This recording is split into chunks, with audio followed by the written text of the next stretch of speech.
Okay, welcome to this week. And I have always wanted to do the one of these, a reaction video to a real estate related subject that I've seen. So this is going to be my first one, and it is about the housing crisis that is happening out in Crested Butte. And of course, got a little bit of puppy news. We have finally named this little guy, and I originally wanted to name him off of my call sign, Nuke. And I wanted to call him Nuki, but my son, he intervened and he wanted to call him Adam for the atomic bomb.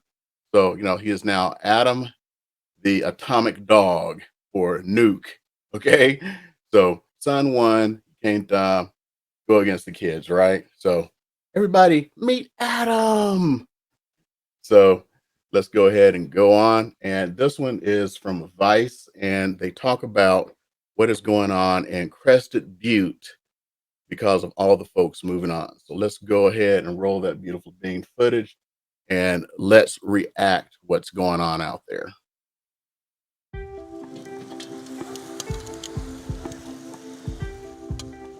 When the pandemic started, everything went online, and so we could work wherever. Honestly, I was really feeling burnt out of the intensity of New York. Did you know they have a Murray's cheese shop in Gunnison? Yeah, they're cool.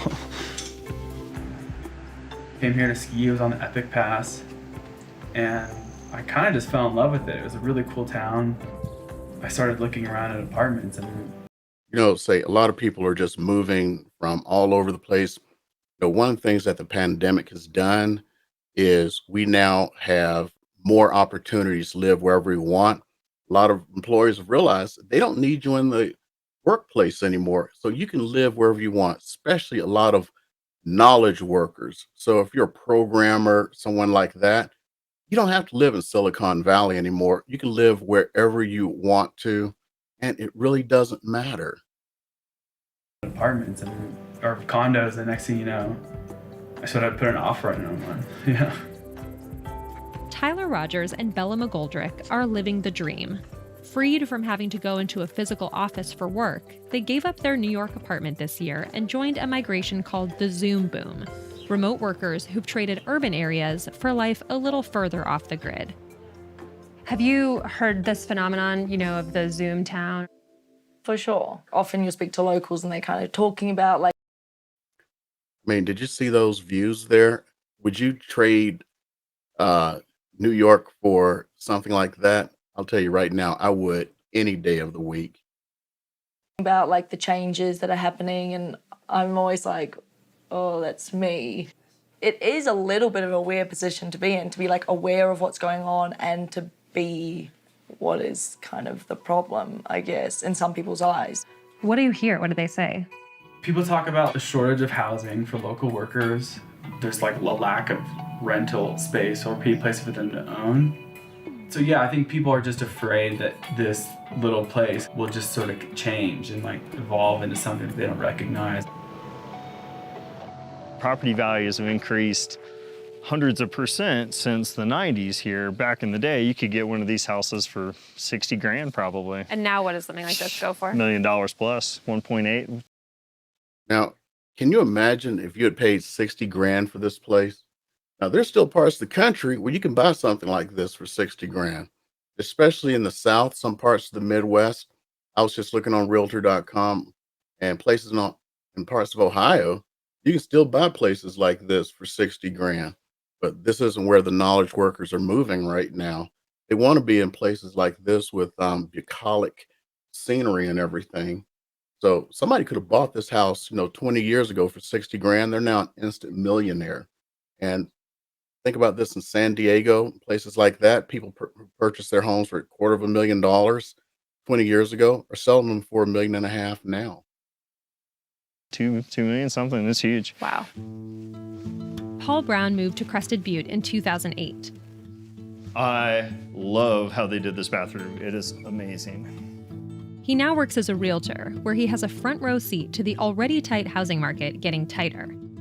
The flood of pandemic demand drove the median home price in Crested Butte to $1 million in 2020, an increase of 38% in just one. Did you see that? If you're looking at that chart real quick, that's from 2015 to now. So the price has almost doubled in 6 years. Doubled. 1 year. And there aren't that many homes to go around. Roughly 30% fewer houses were up for sale compared to last year, and long-term rentals are almost non-existent. This is an example of a house that has tremendous flow and can accommodate a lot of people. Now, this is an example of a home that will rent for that $1,000 a night plus. Just Now, what he's talking about rent for $1,000 a night, they're talking about Airbnb. And a lot of places, especially here in Las Vegas, are starting to see this where good houses are being taken off the market for Airbnb because they can make lots of money. I had one client bought a house, and the first 3 months, their profit was $27,000 profit. because of how gargantuan it is. Wow. Oh yeah. The view is not poor, that's for sure. That old saying, $1 million views, you might as well call it $10 million views nowadays. So as soon as quarantine lifted last year, I would say 4 out of 5 phone calls starting in June of 2020 was, hey, I want to come live there for 3 or 4 months. So what's happening to the people who lived here, before this influx? Yeah, so a lot of folks are leaving the valley because they can't find a place to stay anymore. And you can couch surf or sleep in your car only so long, and when the winter hits, it's not a viable option at all. Remote workers aren't the only ones responsible for the crunch. Homeowners who used to rent to long-term tenants are now charging a lot more for their places as short-term rentals. And wealthy out-of-staters are buying up much of the limited inventory as second or third homes. Who do people blame for these issues here? Blame is spread around pretty well. The animosity is certainly going to be at the people that come to purchase here, but don't actually live here. Or the empty homes is what I think drives people more crazy than the vacations. The fact that this is booming must be pretty good business. And can you imagine that? As you get further into this, you'll start seeing there's a lot of people who are homeless now, and we have a bunch of empty homes. Business for you. It is. I feel like there is a fiduciary responsibility to my clients, but for every home that I take out of available inventory further exacerbates our problem. It's a constant struggle because it could eventually even cost me to lose my roof over my head. In June, the town of Crested Butte declared an affordable housing emergency. Since then, the town has put a moratorium on new short-term rentals, bought a bed and breakfast to convert into affordable housing. Now, here in Las Vegas, they're starting to do the same thing. They're starting to put moratoriums on new Airbnbs. And, a lot of people are ignoring it. And investors are starting to move to areas of the county where you still can do it because a lot of people want these Airbnbs. They don't want to pay those high prices down on the strip because, unbeknownst to people, Vegas has become very expensive, and hotel rooms, especially during certain times of the year, can be $1,000, $2,000 a night, even for the so-called cheap places. For seasonal workers, and made it legal for people to camp and park mobile homes on private property. Now the town's considering... Now, what I find interesting about this is they actually did something kind of smart.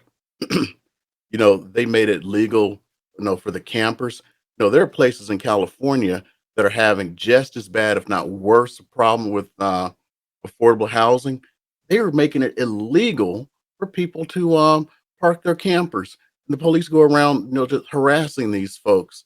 At least they did something good here. So I really like what they did to make it legal. Considering a ballot initiative that would add a tax on second homes. But not everyone is on board. Okay, a few rules. Now, this is about to get interesting. Watch the people who speak against the tax. We'll give everybody a chance to talk. I would absolutely discourage clapping and cheering. I do ask for civility. And with that, let's go ahead and open it up to the public. Gentleman in the back. Second homeowners are your We neighbors. start with somebody who Tax owns a that second only home. second homeowners pay but cannot vote on is divisive. I think there's a bit of AK, tone I don't want to pay any more that has taxes. entered the conversation that would be kind of reminiscent of the French Revolution, sort of eat the rich. My wife and I give to 14 different charities in this community, and it would affect our donations. Be careful on the tax. I think that there are so many generous, creative, smart, educated. It's interesting about her. She owns a local people that really restaurant. understand what's going So, on. like, what's her motives here? push them away. Because I think she's like, Catalina hey, all Falzone these owns rich two of folks, the most popular they're restaurants bringing in a lot of Hudson's money Main Strip, for and me. employs hundreds of workers in Look, town. she owns two of the Since most so many of popular her employees restaurants. can't find housing, she started renting some rooms to them and is now building new homes where her staff can live. Everybody wants to be open 7 days a week, but it's you just won't really now. difficult without the staff. And as you'll see, there's help wanted in every window. Help wanted. Can you show me around a little bit? Yeah, please follow me. This is our pizza line. On a busy night, we're putting out about 280 pizzas an hour. An hour. That's a sweat on That's his how many people are coming working in. hard. I'm gonna throw some dough. It's a big moment. Let's go, boys. How do you do this? So you make your edge. So you're gonna go around. So make your crust. That's the most important part right now, right? Is the crust. Yeah, a lot of my employees live in tents, live in vans, car camp, couch surf, but that's not a really great way to thrive and to like work. We are building homes for our employees, and I could be charging minimum of $2,500 to $2,800 for Watch them those dogs. houses, but we charge $1,500 a month. Especially when So they've you're been here for 48 subsidizing your hours. employees to basically make it possible for them to live here. Yes. How do you make that work financially as a business? Well, it really doesn't. Is there any resentment here, among the locals towards people who have arrived recently as part of this Zoom boom? Yes, there is, and I'm a big proponent against that. Nobody owns Crested Butte, and it should be available for many people from all over the world to enjoy. Do you support things May like not agree with putting that. a You have pause to have on these economic short-term growth and rentals? everything. I have a unique perspective on that because I do have short-term rentals as well in Crested Butte. Now When I there's where can it at. rent it out to locals, Yeah, I do. short-term. But when I need to No. make money, and not every project that we do can be philanthropic, I have to be able to make money to be able to do these types of things. When I can put locals in, I will, and then when I need to make money, I have to. As, one of these short-term rental owners, are you part of the problem here? Some people could say I am, but here's the other thing. If they put a short-term rental rule on my house, I will sell it because I won't be able to make the payment. I think my loan payment, it's a crazy loan. I had to buy a partner out of it. It's $5,700 a month. It's a 2-bedroom, 2-bath. I would have to charge a $5,700 a local month. That's over $1 million bucks. $5,700. And how much can you make on it as a short-term rental? I can make $800 a night So you're easily covering your mortgage as a short-term. in a week. Making that in a week. David Steffen is one of Falzone's employees at the about the Secret profit. Stash. He lost his housing in June when his landlord didn't renew his lease. So what's your living situation now? I currently live in my truck. So this is the world's sneakiest campsite. So when I had to camp, I was like, oh, I'll just come up here. It's a weird spot. It's crazy because you can see the you road imagine, from I mean, here. this is No now, one has any decent time of idea. year. This kid's got to worry about the winter time. yourself homeless? Sort of. I was joking the other night that by not living anywhere, I The get to live richest in all country of in my the friends' world, we shouldn't apartments, have to worry about something but, like this. Like, I don't have a home. I This have- kid's actually out there working, it's hustling not every even day. like it's unaffordable. Yeah, there's some places coming up that aren't affordable, but most of the time there's nothing to rent. If there's nowhere to live, there's no one to work. And a lot of people see it, but a lot of people don't want to do anything about it. There's some food. If I don't find a place to live, I have to leave. That's just the way it is. Every single option is not here, which sucks because I really like here. Yeah, how does that feel, that you'd have to leave? It feels like a kick in At the the very teeth. least, I hope his employer gave him that meal The for town's on a free. treadmill right now, and it's just maxed out, and I don't know how long it can stay at this pace before just falling off.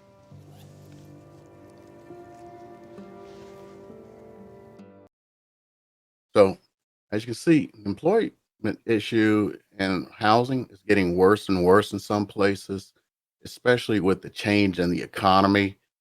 So, what are the long term effects, especially with knowledge workers, people who no longer have to be there? The Microsoft workers, the Twitter workers, the old Silicon Valley and Silicon Alley folks from New York. Why do they need to live in places like that when they can be in fresh, clean environments? As they continue to move, what does that do to demographics?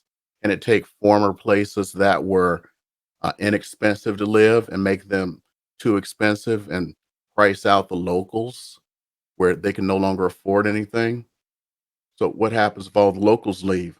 Who's going to serve you that coffee at the local establishment? Who's going to serve you that pizza? Who's going to work in the convenience store? People have to have decent housing. I didn't see anything too much. I mean, I did see something about a little bit of affordable housing options, but there are hundreds, if not thousands, of people who need affordable housing. And if you listen to that one part when she was talking about she rents some of her housing out to her employees at like $1,500 a month, which is supposed to be a bargain. Yeah, that's great. Is that $1,500 per person or 1,500 bucks and you got three and four people sharing it? I don't know what the salaries are there. At 15 bucks an hour, I mean, that's half their salary, if not more, especially after taxes. So this is a real issue and it's something that needs to be tackled. I hope you guys like this Realtor Reacts video talking about a housing issue that I've seen. And if you do, I'll actually continue this with another video that I see and I want to react to it. So go ahead, leave your comments below. And if you like what you see, please subscribe, hit that like button.